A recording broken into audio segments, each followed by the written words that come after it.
Falar para vocês sobre a versão 3 do Bootstrap, que agora é Mobile First. Então, para quem já conhece o Bootstrap e já usou o 2, aqui vai ser um geral sobre o que tem de novo, o que vocês precisam saber para poder se adaptar melhor a essa nova versão. E para quem não conhece nada, é uma boa oportunidade de começar a usá-lo, porque como ele foi feito usando o Mobile First, vocês vão entender na frente que isso facilita, isso meio que ele foi construído do zero. Então faz com que vocês não tenham necessidade de saber previamente o 2. Então vai ajudar bastante se você quiser começar a usar ele a partir de agora sem conhecimento nenhum. Bem, eu sou Alexandre Magno, sou desenvolvedor de software há mais de 7 anos, grande parte desse tempo trabalhando na Globo.com e atualmente eu trabalho no portal de tecnologia TecTudo. E sou de Minas. E o que eu tenho a ver com o Bootstrap e a Globo.com tem a ver com o Bootstrap, para vocês entenderem melhor o contexto porque eu estou dando essa palestra. Bem, quando o Bootstrap chegou na versão 2, e ainda a versão era beta, eu resolvi fazer um fork em um projeto, numa iniciativa lá dentro da Globo.com, de a gente usar novos frameworks para tentar resolver alguns problemas que a gente estava tendo na época, principalmente porque a gente usa várias tecnologias, e aí o front-end, a gente precisa unificar ele de certa forma. E o Bootstrap surgiu naquela época como algo que vinha para resolver esse problema que a gente estava tendo. Então eu resolvi fazer um fork dele, que aí eu fui para prestar atenção o que é o fork do GitHub, é realmente enfiar um garfo para poder fomentar o software livre e o desenvolvimento de novas ferramentas e contribuir com código. Só que a gente estava tendo dificuldade de implementação ele dentro da empresa, porque havia muitos estagiários e pessoas que não tinham conhecimento de inglês. Então a gente precisava tornar ele de uma forma mais acessível. Então eu meio que fiz até a ilustração aqui, a gente deu de colher para o pessoal da empresa, fiz a tradução dele para o português não oficial, e aí a gente facilitou o uso dele internamente. E aí a gente criou o Globo Bootstrap, que foi esse fork do Bootstrap em português, a gente passou a customizar ele. Ele foi feito de forma colaborativa, então internamente na empresa, quem usava o Bootstrap em algum site que precisava, acabava contribuindo de certa forma, e assim a gente começou a fomentar o uso dele internamente.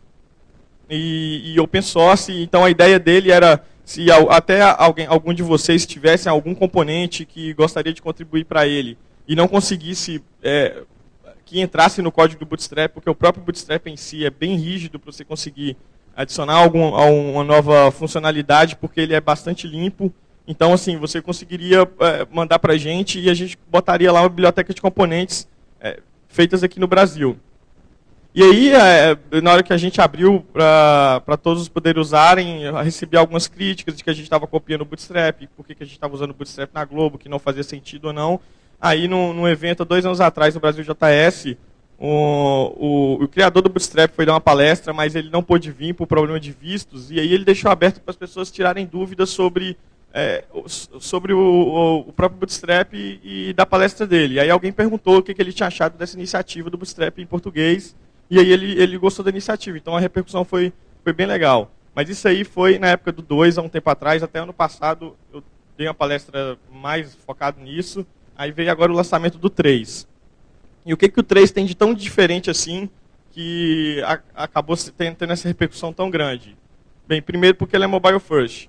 Mas o que seria esse mobile first que faz a gente dar preferência para o celular e o computador desktop, aquele que fica na casa da gente, que muitos nem devem ter mais, ficou tão obsoleto?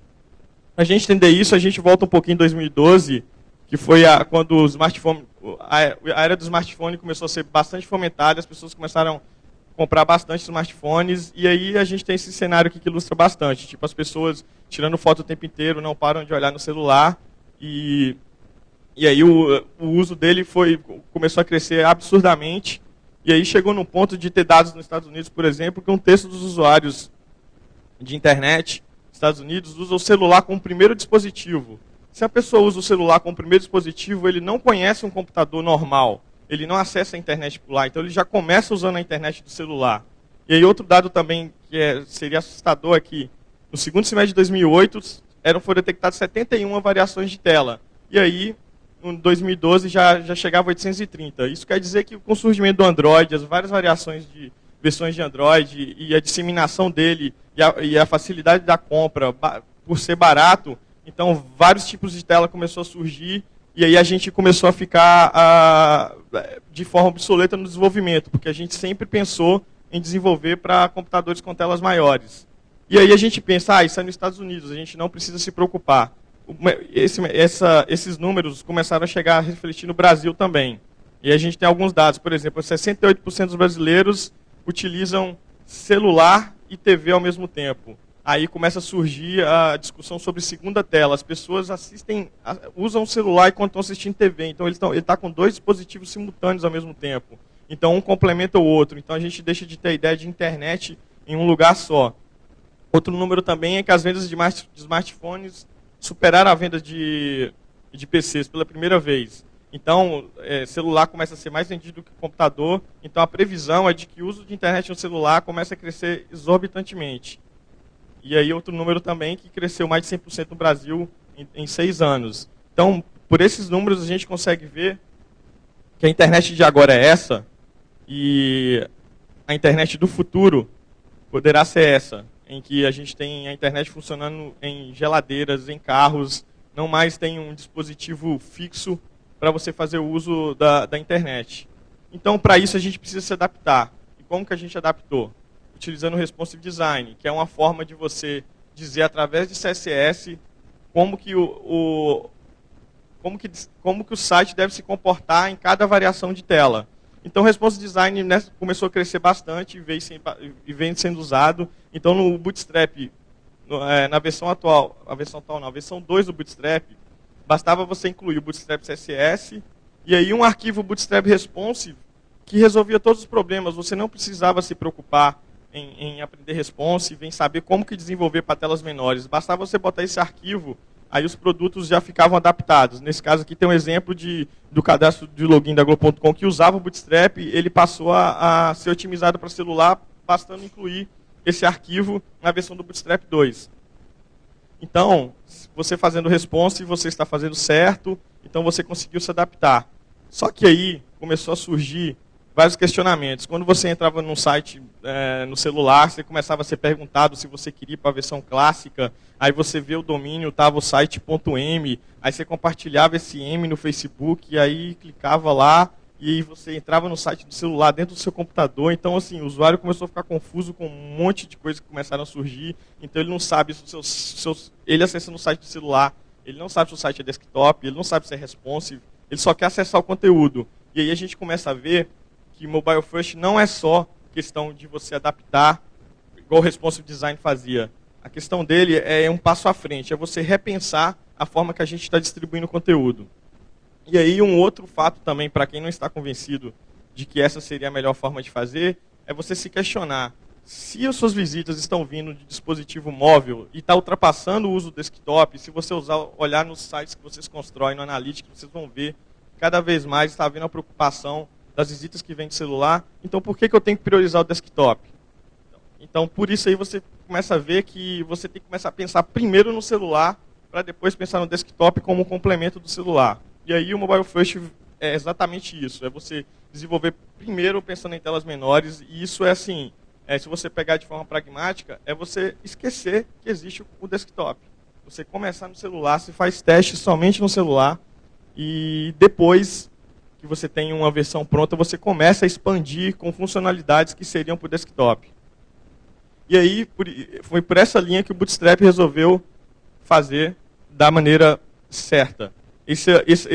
Essa figura aqui é de um clipe de um rapper muito doido, que no lançamento do Bootstrap 3, eles botaram esse clipe lá para dizer assim, cara, eu estou fazendo isso certo, esse é o jeito que a gente faz. Então, eles fizeram isso justamente para dar esse impacto, porque foi uma quebra de paradigma muito grande, eles resolver reconstruir, pegar o Bootstrap que existe e fazer um novo do zero.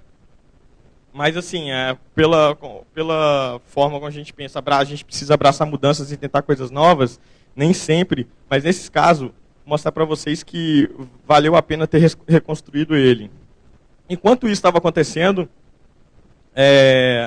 eu estava acompanhando, no momento que ele estava reconstruindo para o 3, porque na época eu estava fazendo essa tradução da versão 2, eu recebi um convite da Pact Publish, que é uma editora inglesa, para escrever um livro sobre essa nova versão do Bootstrap.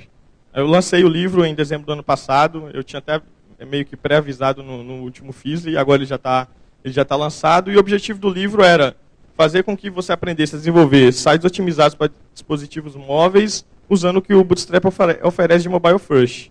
Então, essa palestra vai ser muito focada nisso, o que ele oferece e o que eu posso passar para vocês dessa experiência de ter escrito esse livro. Então, o que ele tem de bom do 3, além de ser Mobile First, e que faz ele ter essa diferença? Primeiro, a documentação. A documentação dele, assim como nas versões antigas, sempre foi o seu maior forte. Então é até difícil fazer uma palestra, é até difícil escrever um livro sobre ele, porque a documentação dele é bastante completa. Então aqui até para vocês falar assim, vocês não precisam estar aqui assistindo essa palestra, vocês podem ir para casa, porque é só olhar a documentação. E aí eu vou tentar passar um pouco mais além dessa documentação, porque ela já é bastante completa e a documentação do 3 está melhor ainda que a do 2. Só que, infelizmente, só tem traduzido para o português a versão 2. A 3 eu pretendo traduzir assim que puder. E a nova versão também tem uma grande diferença. Ela é 50% menor, o tamanho do arquivo CSS final. Mas como que eles conseguiram aumentar e ainda assim fazer um arquivo menor final e ter ter um framework mais otimizado ainda para celular? Porque outra coisa muito importante para o celular é você ter o carregamento rápido, porque a internet, você nunca sabe qual a fonte de internet você está tendo quando você está no celular, e nem sempre ela é mais veloz. Então você precisa que mais rápido. Eles conseguiram isso. Como que eles conseguiram isso? Bem, a primeira coisa é que, quando você faz um site responsive, você aqui é um exemplo de uma div, é um elemento que está flutuando à esquerda. E aí você precisa fazer ele a versão para computador e uma versão para celular. Então você faria o CSS declarando que ele flutua à esquerda, div, float left, e aí você declara um media query, que é que você define como ele vai se comportar em outra variação de tela. Aí você, por exemplo, está dizendo aqui que num lugar em que até no máximo 480 pixels, que seria a resolução do celular, eu não quero que flutua. Eu quero que ele dê um float none. Mas, se você for pensar, ele já não flutua por padrão. Então você está aqui fazendo ele se comportar de um jeito, e quando chegar no celular, você anula isso. Parece um pouco de engenharia reversa. Você está anulando uma coisa que já se comportava assim. Então, surge o conceito dos media queries para mobile first, que é você fecha o escopo passando variações de tela, e você não escreve normalmente como você fazia com CSS, desenvolvendo para desktop, fazendo declaração CSS normal. E aí, no fim das contas, pode parecer confuso, mas a falta de suporte media query é o primeiro media query. Então, assim, você não tem CSS mais solto. Os CSS estão presos no escopo definido por uma variação de tela. E aqui tem um exemplo melhor disso. Na prática, isso aqui é do próprio grid do Bootstrap. Você tem uma coluna, por exemplo, que você quer que flutue à esquerda e ocupa metade do conteúdo. Então você flutua à esquerda e dá a largura de 50%. Aí você chega e fala aqui numa tela com tamanho de 50 que seria a tela do celular. Você manda não flutuar e manda a largura ser automática, que ocuparia o 100% por padrão. Mas, de novo, você mandou ela flutuar e deu 50%, para depois você dizer para ela não flutuar e você dá a largura automática. A largura já é automática por padrão, então você, de novo, está fazendo engenharia reversa. Isso aqui, esse media query, esse último bloco de código, é o que teria naquele Bootstrap Responsive que eu falei anteriormente. Então, assim, foi uma forma de se adaptar, era do celular, só que, na verdade, o que temos que fazer seria isso. Com isso aqui você reduziu, eu não preciso mais declarar como vai funcionar o desktop, porque quando ele chegar na tela aqui, fala que no mínimo 50 que seria uma tela de celular, quando ele passar quando ele chegar em 50 flutua à esquerda e dê a largura de 50%. Ou seja, eu tirei metade do código que eu tinha aqui antes, simplesmente fazendo mobile first, pensando primeiro no celular, que no celular ele já tem um comportamento padrão que eu esperava, e aí quando eu vou expandindo a tela, eu faço coisas específicas. Então ele diz aqui que no mínimo, que a partir de 50 eu quero flutuar à esquerda e divido a tela no meio, e divido essa coluna ao meio. eu não precisei declarar no desktop, porque depois de 50M, ele vai passar a se comportar normal, que seria a tela do desktop. Então aqui eu consegui reduzir 50% do código. O resultado seria esse. Esse bloco amarelo, por exemplo, no celular, ele carregaria com 100%, e aí, a partir do momento que aumentasse a tela em 50M, ele dividiria ao meio e iria se comportar da forma como a gente esperava. Isso aqui é um layout padrão, assim, bastante comum, em que no celular você bota as coisas em bloco para o usuário não ficar com aquele site gigante, tendo que dar zoom e ficar procurando conteúdo. E aí você consegue otimizar de forma fácil. Ou seja, desse jeito a gente conseguiu fazer que o Bootstrap ficasse com 50% menor no final. E aí a gente tem também o uso de Icon Fontes, que é um projeto que virou independente. O Bootstrap usava ícones que você declarava através de classes, e isso era usado com Sprite, ou seja, você tinha uma imagem que tinha todos os ícones, aí por posição do background você conseguia botar cada imagenzinha num pedaço, você fazia um request, economizava em tamanho final. Mas a gente começou a trabalhar com retina. O iPhone criou esse conceito em que você precisa do dobro de pixels para poder renderizar em um pixel só.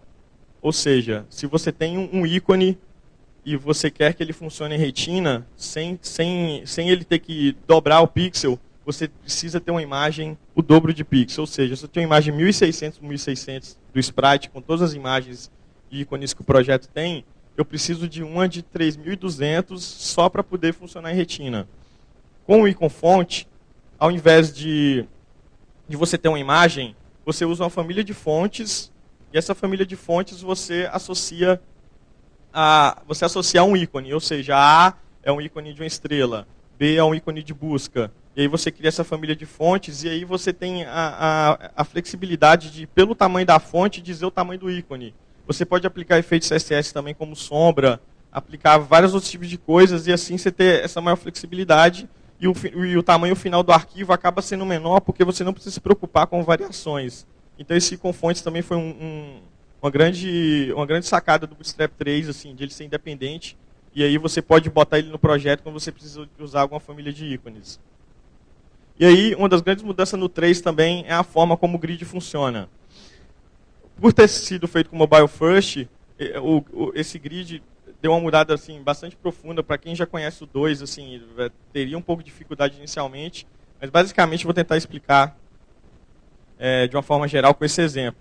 Esses exemplos aqui a gente tem um exemplo de layout, que primeiro tem 8 colunas, depois 4 no desktop, e se você olhar no celular, ele tem 12 colunas. O Bootstrap agora trabalha com prefixos em relação quando você trabalha com grid. O XS é o prefixo para extra small, é para telas bem pequenas. O MD, telas médias, desktop. Aí tem outro prefixo para large screens, que é telas maiores, como TV. E aí, aqui, por exemplo, no desktop, eu estou declarando que ele é call XS12, ou seja, em pequenas telas ele vai ocupar 12 colunas. E telas médias ele vai ocupar 8. E aí a próxima declaração diz, em telas pequenas ele vai ocupar 6, em telas médias ele vai ocupar 4. Então vocês podem ver que eu estou no desktop, então o MD8, qual o MD8, está ocupando 8 colunas. E o MD4 está ocupando 4. Eu estou dizendo como ele vai se comportar no desktop. Aí se você olhar no celular, por eu ter dito que XS12, ele vai ocupar 12 colunas no celular. E MD8 não vai fazer nada, porque só altera no desktop. E aí, o XS6, que era para 6 colunas no celular, ficou correto. Você pode ver que no celular ele está ocupando 6 colunas. Ele foi para baixo e ocupou metade. E aí, no outro bloco, a gente tem uma coisa mais uniforme, que é o XS6, que é para esse small, ele vai ocupar 6. Ou seja, você pode ver lá no celular, ele está ocupando duas menores. E o MD4 está ocupando 4 no desktop. E aí você soma 4, dá 12, que são o tamanho da coluna completa. E aí você tem o M4 dividido por 3 e o 6 vai ocupar sempre 6. Aí quando chegar em 12, ele não tem mais espaço, ele vai para baixo. Aí tem um outro exemplo final para quem não conseguiu entender até agora, que é um pouco confuso mesmo inicialmente. O XS6 e o XS6. o XSC diz extra small ocupa 6 colunas. E aí no celular ele está ocupando, ele está dividido em 2. Aí ele está dividido em 2 também no desktop, mas é porque eu não especifiquei o MD. Então ele vai ocupar, por ele ser mobile first, o comportamento celular é o comportamento padrão. Então até eu especificar o MD ou telas maiores, ele vai ocupar o tanto que eu disser aqui. Então sendo assim, se eu declarei XS6, ele vai ocupar 2 colunas independente do dispositivo. E aí, uma grande transformação também no Bootstrap 3 em relação ao CSS é os grids semânticos. O que seria um grid semântico? Aqui eu fiz uma comparação. O não semântico é o que tem atualmente, que eu expliquei agora das telas. Você declara um grid underscore, o espaçamento dele, e ele vai dizer qual o espaço que ele ocupa na tela. O grid semântico, você não usa classe no HTML para falar a colunagem, porque isso, se você for pensar de certa forma, teve essa explosão de grids, as pessoas estão usando grids assim, a maioria dos grids funciona dessa forma, mas você está dizendo no HTML quanto espaço que ele ocupa, ou seja, é uma coisa que deveria estar no CSS. Então, se você quer mudar alguma coisa de layout, você precisa ir no HTML para mudar o layout. Então, isso não faz muito sentido. O semântico, você usa, por exemplo, que declara o footer, aí ter 12 colunas. Esse column 12 aqui é um mixin do less, em que você consegue passar funções no CSS para poder otimizar. Aí ele gera um CSS final com o que possui dentro desse mixin. Então, dessa forma aqui, você bota o footer, que é uma marcação em HTML, e o tanto que ele tem a ocupar. E aí você não precisa se preocupar com mudar isso no HTML. Então, o Bootstrap agora, um dos grandes críticas que ele sofria antes, é que quando ele estava fazendo a versão 2, estava surgindo a explosão de frameworks de grids semânticos. Então, ele não tinha esse suporte. Aí no 3 agora ele tem suporte ao semântico, basta você fazer dessa forma, aí você não precisa mais colocar no HTML. Então, ele ainda trabalha das duas formas. Então, assim, a forma que ficar mais fácil para o desenvolvedor e que ele achar melhor, ele pode usar. Então, tem essa flexibilidade. Mas o exemplo aqui do grid semântico é que você pode declarar variáveis, e essas variáveis do grid você alterar em um lugar só e conseguir ter também uma flexibilidade maior. Então, no caso aqui, eu estou declarando que a largura da coluna é 60, a largura do gutter, que é a distância entre colunas, é 20, e são 12 colunas. Então, aí eu consigo, aqui é uma estrutura básica de um site, por exemplo, header, article e aside, que seria o cabeçalho, um espaço para o artigo e uma coluna lateral. Então, eu digo que o header ocupa 12, o artigo ocupa 9 e o aside ocupa 3. E aí eu consigo mudar essas configurações com muita flexibilidade, e se eu quiser mudar essas variáveis só no celular, eu consigo mudar. Então, eu tenho uma flexibilidade muito grande com o grid semântico para trabalhar com desenvolvimento mobile first otimizado para celular. E aí, no fim das contas, o grid semântico gera o próprio grid de Bootstrap. Se você for olhar no código como o grid de Bootstrap é gerado, é assim, por exemplo, o grid 2, ele tem uma função que faz uma coluna de 2. Se eu quiser usar essa função fora do Bootstrap, eu consigo usar para poder fazer um sistema de grid da forma que eu quiser. Só que ele usa o próprio. Então, assim, eu tenho flexibilidade de usar tanto um quanto o outro. E aí, outra coisa que também surgiu no 3, muito importante, é o lance de responsive imagens. A imagem é um grande problema para o responsive design, ou seja, se você faz um site adaptado para celular, botou uma imagem lá de 500 pixels e a tela é de 300, a imagem vai estourar, vai quebrar o layout, não vai ficar legal, e aí ele está com o conceito de você utilizar uma classe nas imagens chamada img-responsive, basta você usar ela e ela fica flexível para o celular. O problema disso é que a imagem é muito grande, se você reduzir ela em tamanho assim, de visualização, você não está reduzindo o tamanho de peso. Isso aí ele não consegue, isso aí não é uma coisa para ser resolvido no Bootstrap. Eu vou explicar melhor as formas de resolver isso. É um dos grandes problemas que tem no desenvolvimento mobile first e responsive design. Então, mas se você utilizar essa classe, você garante que o layout não quebra. E se você utilizar imagens leves e tal, isso não gera problema e é uma boa solução. Em relação ao JavaScript, houve pouca mudança. Mas ainda assim, vale lembrar que o Bootstrap deu uma melhorada no chamado Data Attributes. Esses Data Attributes faz com que você não precisa de JavaScript. Você, por exemplo, aqui é um exemplo do modal, que é uma caixa que aparece na tela quando você clica em um botão. Aí aqui está uma marcação de um link falando para abrir a janela.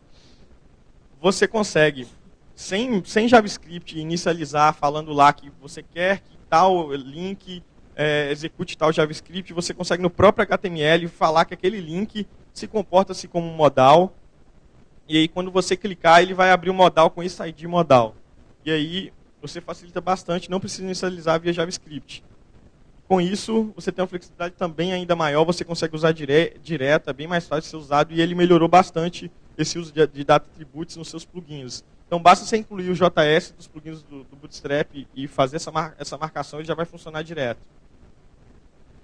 Mas em relação ao JavaScript, de uma forma geral, o Brad Frost, que é um dos grandes evangelistas sobre Mobile First, diz que se você cria uma aplicação totalmente dependente de JavaScript, você tem um ponto central de falha. Então tem que tomar cuidado bastante. Com o desenvolvimento Mobile First, a gente volta a pensar que o que importa é o conteúdo, então a gente não tem que fazer sites que sejam totalmente pesados e dependentes de JavaScript. E quanto maior a dependência que você tem de JavaScript, essa dependência cria um único ponto de falha. Então, se o seu site, se acontece qualquer coisa, por exemplo, Internet Explorer é bastante rígido em relação à depuração de JavaScript, e aí se dá um erro, aí você fica sem conseguir usar a aplicação, o site, fazer alguma coisa. Se você está fazendo uma compra, por exemplo, e aquela compra, para você finalizar, depende do JavaScript, o usuário pode ficar sem conseguir comprar por alguma falha. Então, a gente tem que repensar novamente dessa forma, assim, você tem que pensar de forma progressiva. Você tem uma situação X que não está muito legal, igual, por exemplo, o celular, aí você dá um toquezinho de alguma coisa que seria bebida e ele transforma numa coisa que você desejava.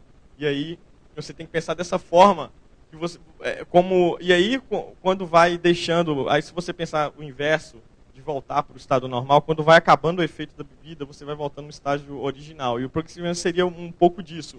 Você está adicionando ali, que seria o álcool, para conseguir dar um toquezinho a mais na sua aplicação. Então, sua aplicação tem que crescer de forma progressiva. Você tem que pensar primeiro no básico, no celular, ali nas funções básicas, para poder fazer dessa forma. Um exemplo disso que eu vou dar seria um carrossel utilizando o Progressive Enhancement. O que é o carrossel? Você vê em vários sites, é aquele elemento que você consegue ir navegando, vendo vários itens através de uma barra de navegação. Só que se você for pensar, um carrossel, quando você está no celular, intuitivamente você já vai fazendo assim. E nem todos funcionam assim, porque não foi feito pensando dessa forma. Esse aqui é um exemplo de como fazer um carrossel com Progressive Enhancement. Uma coisa do Bootstrap que todo mundo pensa que, por ele ser já otimizado para mobile, ele já vai ter essas coisas. Não, não vai ter. Ele é um framework muito limpo, assim, que ele não adiciona uma coisa específica para celular. Isso é por sua conta mesmo, porque isso aumenta o tamanho do arquivo final. Isso é uma coisa que não tem necessidade. Ele é um framework para ser flexível, então ele tem que ter o mínimo de coisas possíveis. Aí, se você quer fazer um carrossel com Progressive Enhancement, o Bootstrap tem um plugin de carrossel, que você só insere o JS lá, segue a documentação lá, como que você tem que fazer a marcação, e aí você consegue ter esse carrossel funcionando. Mas ele não vai funcionar no celular. Então, o que você precisaria fazer? Aqui é um exemplo de código usando esse conceito de Progressive Enhancement, Mobile First, de tipo fazer as coisas de acordo com o que vai crescendo o uso, de acordo com o uso melhor, ou seja, eu quero dar uma coisa a mais para o usuário que tem celular. Então, aqui seria uma forma de fazer. Você declara uma função que chamaria dar um toque, entendeu? Por exemplo, suportar toque. Aí, utilizando o jQuery Mobile, eu baixei o evento de swipe. Aí, a partir disso, eu baixei o jQuery Mobile, usei, eu tenho disponível esse evento para eu usar, para detectar quando o usuário faz assim no celular. E aí, eu chamo o plugin do carrossel do Bootstrap e falo que se o cara deu swipe para a direita, o carrossel tem que voltar. Se o swipe foi para a esquerda, ele tem que ir para frente. No final das contas, eu não sei se está certo, porque eu confundo se está aqui para a direita, se está aqui para a esquerda na hora do código. É meio intuitivo, mas na prática, assim, às vezes fica trocado. Então, você acabou de dar uma funcionalidade de toque, só que você não tem que carregar ele para todos os usuários, você só tem que carregar ele para quem usa celular.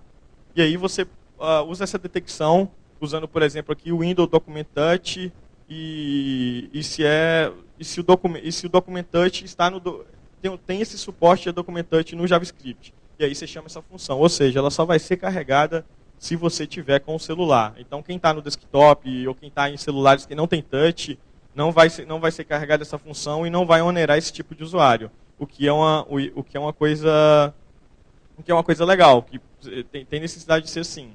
E assim como a gente colocou essas funções no carrossel e detectando o touch, a gente tem um carrossel multi-device, ele funciona completo e tal, e ainda tem essa nostalgia de lembrar dessa série aí que a maioria aqui deve conhecer. Então, sendo assim, o Bootstrap tem amigos. A gente acabou de usar o jQuery Mobile junto com o Bootstrap, sem assim, impacto nenhum. Então, assim, ele por si só, ele não tem muitas coisas, ele não faz tudo, ele não é uma bala de prata. Você tem que usar ele em conjunto com outros frameworks, e o que faz dele legal é ele trabalhar bem com outros frameworks sem impacto nenhum. Então, aqui um outro exemplo também de integração do Bootstrap seria o uso dele com o Modernize. O Modernize também, pensando assim, ele é um framework que detecta capacidades que o dispositivo onde o site está inserido tem. Por exemplo, se ele funciona touch, como a gente fez aqui agora, o Modernize teria uma função mais simples de fazer isso. Ao invés de eu fazer um if, document touch, detectar cada browser, como é que ele detecta se tem o touch, ele faz isso de uma forma mais fácil. Então, aqui eu vou dar um exemplo de como você testar, por exemplo, se você quer saber a localização do usuário. Como virou uma coisa muito comum, o celular tem GPS, então se você quer fazer um site otimizado para celular que detecta a localização, você pode usar o Modernize fazendo dessa forma. Por exemplo, você dá um load, aí ele testa por uma propriedade, geolocation.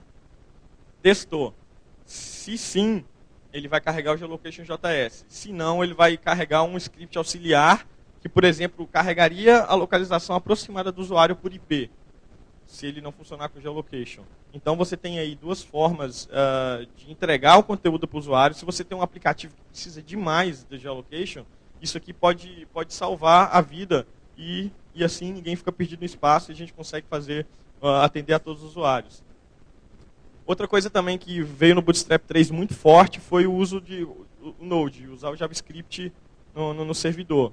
E aí facilitou em várias coisas. Aí ele passou, no próprio Bootstrap, o Twitter criou o Bower, que é um gerenciamento de pacotes. Com o Bower, por exemplo, você pode fazer um Bower install Bootstrap, desde que você tenha um Node instalado, e aí ele vai lá e carrega todas as dependências. Aí ele aqui, por exemplo, aqui nesse exemplo ele mostra, ele já carregou o jQuery, o jQuery dessa versão do Bootstrap 2.3.1 precisa do jQuery 1.8.3, então assim, você não precisa se preocupar com dependências e aí você consegue ter um gerenciamento melhor de pacotes. E ele é exatamente isso, é um gerenciamento de pacote de front-end, que foi utilizado basicamente na época do Bootstrap. E aí o Grunt. No Bootstrap 2, quando você precisava fazer alguns comandos, rodar teste, fazer coisas do tipo, você usava o make. O make não é multiplataforma, é em Unix, então usando o Grunt, você tem uma forma multiplataforma que funcionaria até em Windows para você conseguir rodar comandos que o Bootstrap precisa, comandos básicos. O Grunt, por exemplo, sozinho, ele compila os arquivos LES, porque o Bootstrap usa LES, que é pré-processado, precisa gerar um CSS final. E aí, quando você dá um Grunt, ele gera isso. Se você dá um Grunt dist, ele copia os arquivos para a pasta lá dos arquivos estáticos gerados. Grunt test roda os testes. E Grunt watch, quando você muda um arquivo LES, ele já escuta isso e já regera para você o arquivo CSS. Então, você não precisa ficar se preocupando se você precisar ficar testando, você consegue testar fácil. Então, todos os comandos do Bootstrap 3 foram substituídos por comandos Grunt. E aí facilita bastante.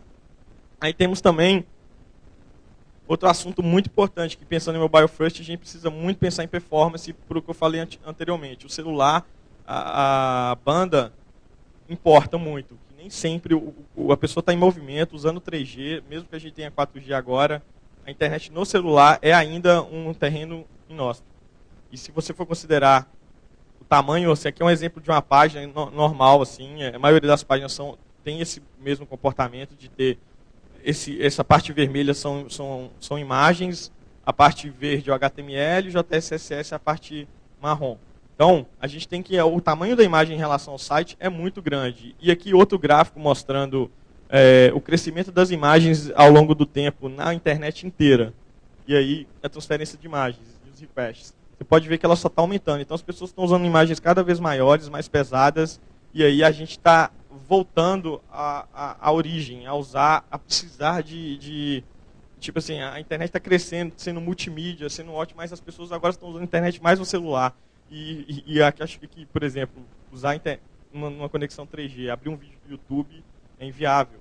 Então assim, a gente precisa repensar isso E aí não existe uma solução. O próprio Bootstrap tem aquela classe imagem responsive, mas como eu falei, no fim das contas a imagem final vai ficar maior. Se você for abrir um site desse, por exemplo, que está nesse comportamento de imagem no seu celular, você praticamente desiste de carregar.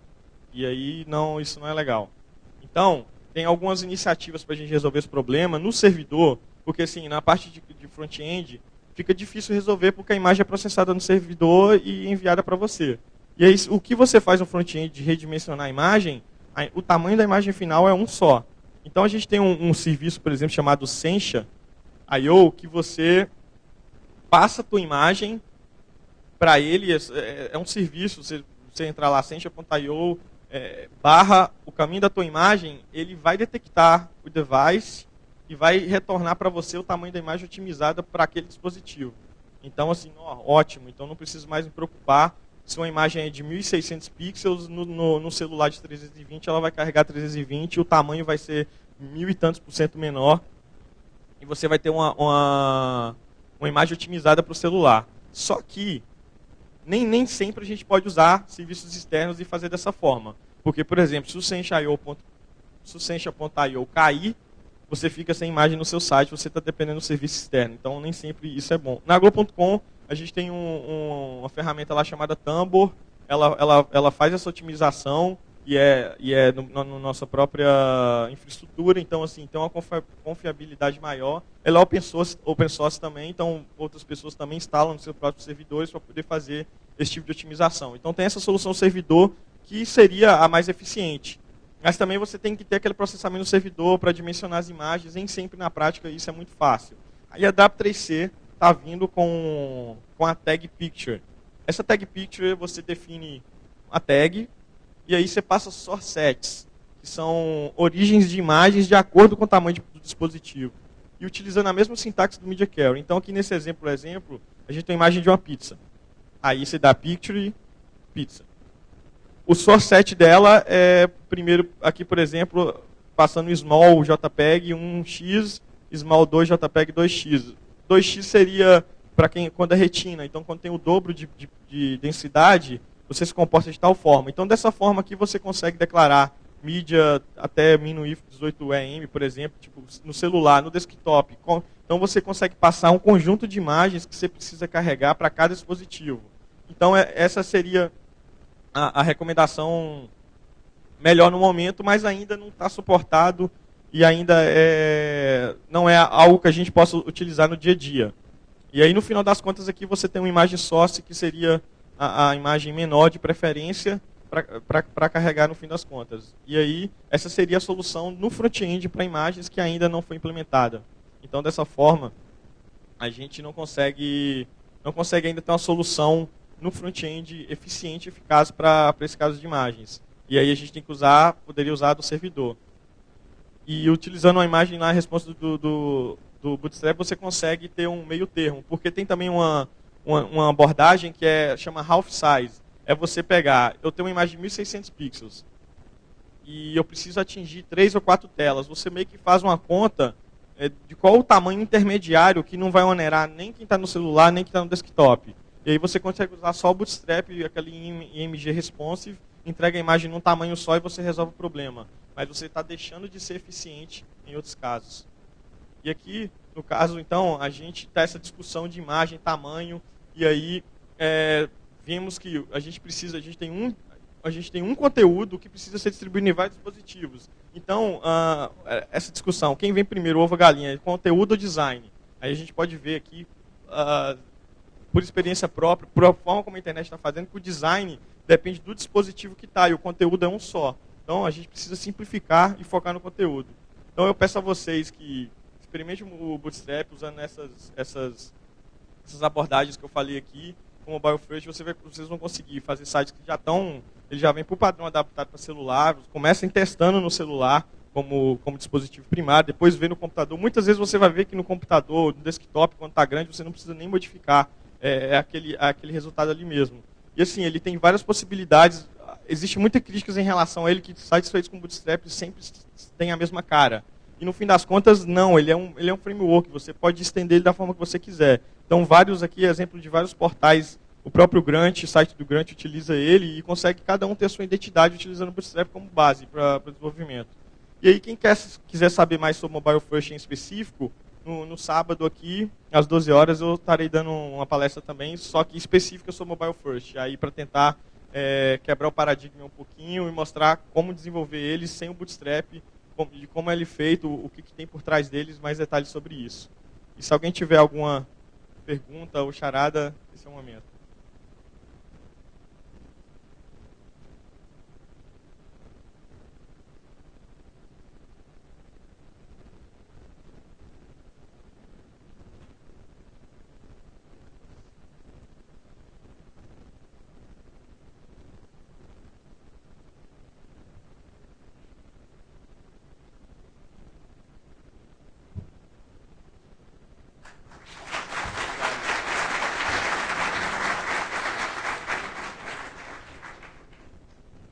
Só. Opa, no Bootstrap 3 foi adicionado o suporte ao SAS, né? Que foi uma resistência enorme até entrar. Quem trabalha com PES, enfim, esperava muito isso. Uhum. Você vê isso como uma evolução ou é só uma alternativa? Sim, já tinham iniciativas antes já existia, né, no 2 uma versão SAS, só que não era tipo oficial. E agora com isso eles botam o SAS como realmente uma linguagem que eu acho que isso aconteceu naturalmente, as pessoas estão usando muito a versão do SAS para ele, inclusive quem usa Rails, por exemplo, quem faz aplicação em Rails, acaba utilizando ele mais. E aí no fim das contas, acabou eles vendo que tipo, o uso dele às vezes estava sendo tão grande quanto o do LES, então merecia ter uma versão também altamente suportável. Aí foi bem legal mesmo. Eu mesmo, a maioria das vezes, uso a versão do SAS.